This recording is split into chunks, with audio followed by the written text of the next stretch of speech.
Good afternoon. Welcome to Eretz Israel. I'm Avraham Shira.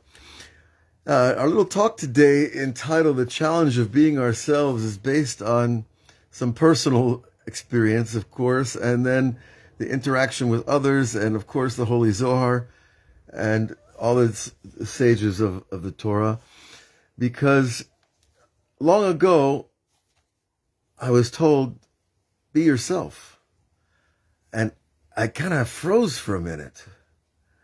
And I said to myself, well, who is that? Who is the self I'm told to be? Who is that being? Be myself. Okay, how do you break that down? What does it mean to be yourself? Does it mean that every impulse that I have in my life I go after? Does it mean that I check every decision I'm going to make by somebody else's decision? How do you define self? And so this question has been in my head probably about 45, 50 years, since I was a kid, a teenager. When at first I heard that phrase, be yourself, it sounded attractive. Be yourself. Yeah, don't be false. Don't be something else. And then I looked around me, I saw that people could be many things. Some people, like some comedians and actors, they could be 100 different players and different actors and different roles and different speeches. So are we what we say? Does that define the self? Or I know people that have gone to college like for 20 years and have 4 degrees. Is that who they are? Or people that have a lot of money? And they know how to spend money very well, and they buy the best of everything. Is that who they are? How do we define ourselves? Then I got to the Jewish experience about 32 years ago, and I'm like, okay, this is narrowing it down a little bit. The Jewish experience is much more narrow in terms of what the community expects of you, especially if you're going to be Orthodox. And even more so, perhaps, if you live in Israel, because there's other expectations. So the expectations started asking me to be something else in this pursuit of being myself. And then, of course, graduate school and trying to go out in the world and help people as a therapist, then that re-arouses the question. And every stage we're taking through life, the question gets asked again. Who are you? And then I went to a Kabbalist yeshiva. And there is a much refined vision there, because everything, if you live according to the Kabbalah, almost everything you do is prescribed according to the spiritual truth behind the physical manifestation that we live in. And that was an eye-opener, because I saw people, very sweet people, intelligent people, compassionate people, but they lived a narrow bridge, as Rabbi Nachman calls it. Kol olam kulo gesher tzar meod. The whole world is a narrow bridge. And the ikar is not to make yourself afraid. That's what he said. Okay. So becoming self is a gradual process. But it came to me a definition that helps a lot in graduate school, I believe. It says, you are the limitations you set for yourself. In other words, are you a person that speeds on the highway? Okay, so that's part of your identity. If you're a person that doesn't speed on the highway, a person that works 9 to 5, or a person that works late at night, a person that is, I'm married. That's another boundary, another set of rules that we try to uphold. And every single limitation that we set for ourselves becomes a parameter of personality. Be yourself. Well, okay. Is it the same today as 40 years ago? Probably not, thank God. And then Shabbat comes along. Shabbat steps in and says, drop everything. Drop everything. Drop your job. Drop your commitments for the workday world. Forget about your bank account. Forget about your shopping list. Forget about your birthday on Sunday. Forget about everything except Shabbat. And Shabbat has its own rules, its own parameters of limitations that become, well, slowly we integrate them into our everyday life until Shabbat is as natural as not Shabbat. That on Shabbat we don't even necessarily think about something else, except it's Shabbat. It's Shabbat, This is how we do things. And so the parameters of Shabbat now introduce themselves into our workday self and demand is a strong word, request, advise us to do certain things that we don't do on the weekday. And when the main distinction of Shabbat and the weekday, we say, is not creating, but it's really the distinction between life and death. Because we say Shabbat is part of the world to come, the place that has no death. Your soul is from a place that has no death. It came into a world that prescribes death as part of the program. That the bodies we're given to run around in this world are not going to last forever. But the true soul, the deep spark of you doesn't die. And it's because it's from that world called the world to come, the world that was, the world that is above us, and the world that we hope to inherit whenever God decides. So now we have a new definition of self. We are sparks of the infinite. Is that difficult? Can you look in the mirror and say that? I am a spark of the infinite. Is it hard? Well, I guess, it is hard in the beginning for a lot of folks. It would be, since they're not teaching us that at Florida State University, where I started out at that age, or at my elementary school, or anywhere else. They weren't, too many people pushing that agenda. There were some religious people around, Christian religious, back in Florida in the day that had this concept of the world to come, but it always came with a tour guide, a tour guide that you have to get his permission to wander the highways of heaven. Are we ready to be a spark of the infinite? Can that be my definition of self? Can that be me? Without all the other adjectives and boundaries and expressions and definitions and limitations. Can I just be a spark of the infinite? It took a long journey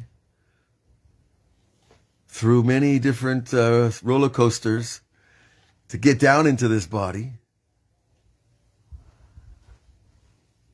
When I first really bought that concept, I heard it for years. But there was a time, maybe 15 years ago, I was already religious 15 years. You get an idea in your head. It doesn't mean it's your idea. It doesn't mean you've bought it, that you own it, that it lives inside you, the idea. There's one God, and there only can be one God, and there can't be two. Otherwise, there's no God at all, because they're fighting in heaven about who gets to be God. That's absurd.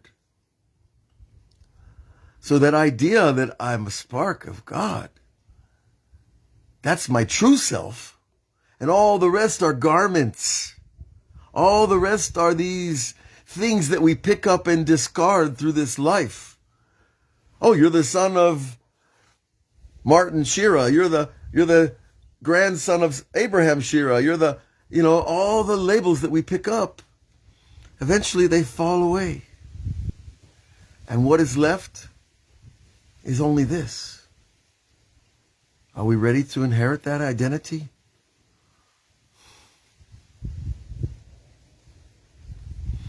The Jewish people, this Parsha, went down to Egypt to find an identity. They were sons and grandsons and great-grandsons and daughters of Abraham, Isaac, and Jacob. That was the basic identity. which did have parameters and rules and advices and a way to live. But when they got to Egypt, then they had to solidify the energy. It wasn't just an idea knocked into your head by your school teacher or by your father or your uncle. It was an idea that it was going to be challenged. The Jews were taken to Egypt to be challenged. For 210 years, it was supposed to be 400, and God cut their sentence short. 210 years of slavery, of challenge, just to exist. But the Zohar here tells us, in this week's chapter, that the challenge, the suffering of slavery is what made the Jews strong enough to endure the future. The suffering of Egypt is what we exactly needed to be tough enough to endure the rest of what it was going to be the Jewish people.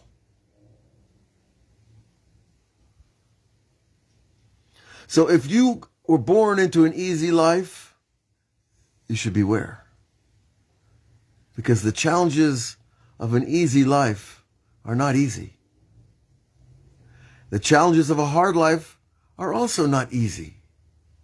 But the difference of the challenges of a hard life is when you get through it, you are strong. You know who you are, and you know who you're not. And you know where you stand. And you know where you will stand on issues in the future. Without challenges, it's back to being, I can be anything I need when I need to be. I can be a nice guy, I can be a mean guy, I can be jealous, I can be anything I want to be. But when you're tough and you've had life experience, you don't make decisions from the external world.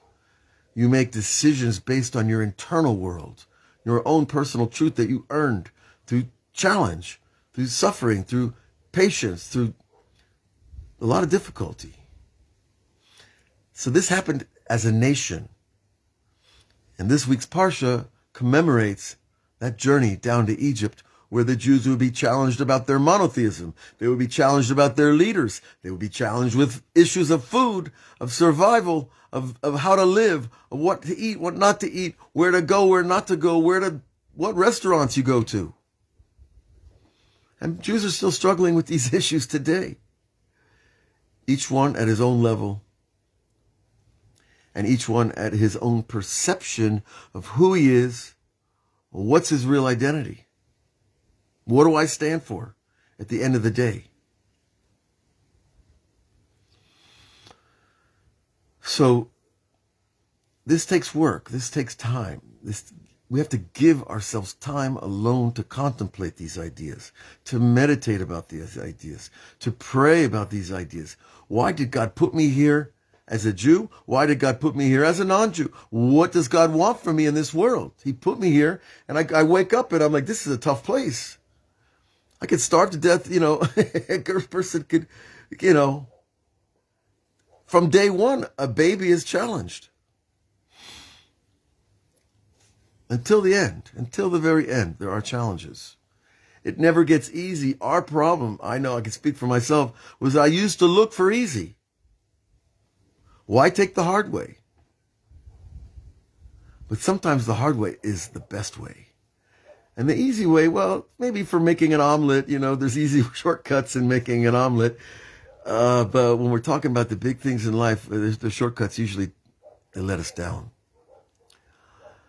So this week's Zohar is a commemoration of the beginning of that journey into exile, the journey into the search for self, Jewish national self. And we still have it. Just because you're born with it doesn't mean you got it. It means you were given a key. Still got to open the key, open the door, find out what's inside. What's inside this being Jewish? What's the deal? What's all the noise about? And when you make that discovery, you're filled with gratitude and compassion and understanding for everybody else. because we understand that we're all on the same escalator, on different steps of the escalator. And we're all going back where we came from, one way or the other. And everybody's going to show up in heaven with their luggage. And maybe a few blue ribbons, a trophy. But the real gift that you're bringing back to God for putting you here, the real gift is your soul. Perfected, refined, expanded. When you bring that back to God, is he not going to be happy? Are you not happy when your kid comes home with his first report card and he shows you?